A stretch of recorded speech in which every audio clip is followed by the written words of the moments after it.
अजिबात नाही. मी असं काही सांगणार नाही. अलका, तुम्ही बसा बोलत, मी आलेच. काय झालं जगन्नाथजी? बोला, आता काय बोलायचं तुम्हाला? काय चाललंय तुझं? माझं काय चाललंय? कशाबद्दल बोलताय तुम्ही? सावलीशी असं का वागतोस? कसं? आठव. काही नाही, मी असं आपलं कामाचा स्ट्रेस असेल कदाचित म्हणून, बाकी काही नाही. हे बघ, ती येऊन मला सगळं सांगून गेली. मला ना आधीच तिची खूप काळजी आहे. आधीच तिने खूप सोसलंय तिच्या आयुष्यात, आणि भविष्यात तिच्या ताटात काय वाढून ठेवलंय हे कोणालाच माहित नाही. त्यामुळे सांग, का असा वागतोस? मग काय करू मी जगन्नाथजी, तुम्ही सांगा.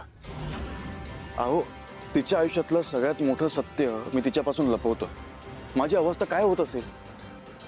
ती समोर आली की माझ्या डोक्यात एकच विचार येतो की उद्या जेव्हा तिला कळेल हे सत्य, तेव्हा तिची अवस्था काय होईल? काय करायचं मी? हे बघ, मला तुझी अवस्था समजते, पण जे झालंय ते आपण बदलू शकतो का? नाही ना. नाही तर तू एक काम कर ना, तिला सगळं खरं सांगून टाक. अहो जगन्नाथजी, काय बोलताय तुम्ही? तुम्हीच तर बोललात ना की नका सांगू. आता तुम्हीच बोलता, सांग. आनंदात आहे ना ती, राहू दे ना आनंदात. जेव्हा वेळ येईल तेव्हा सांगू. कळल्यावर किती त्रास होईल तिला.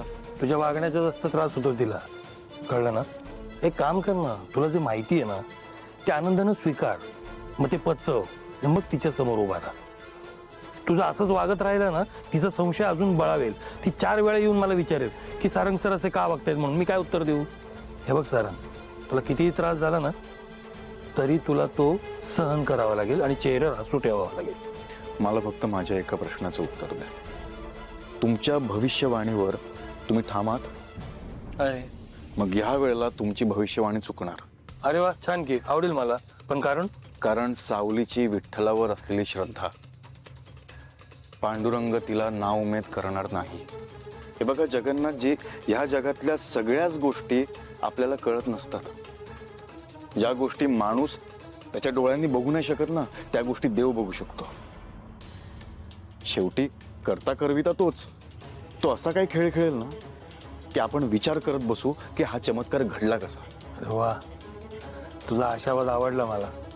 तू म्हणतोस तसंच होऊ दे. त्या विठ्ठलाला तिची दया तरी येऊ दे, त्याची तिची भक्ती तरी कामी लागू दे. काही येऊ दे, पण माझी लेक सुखात नांदू दे. असंच होणार बघा तुम्ही.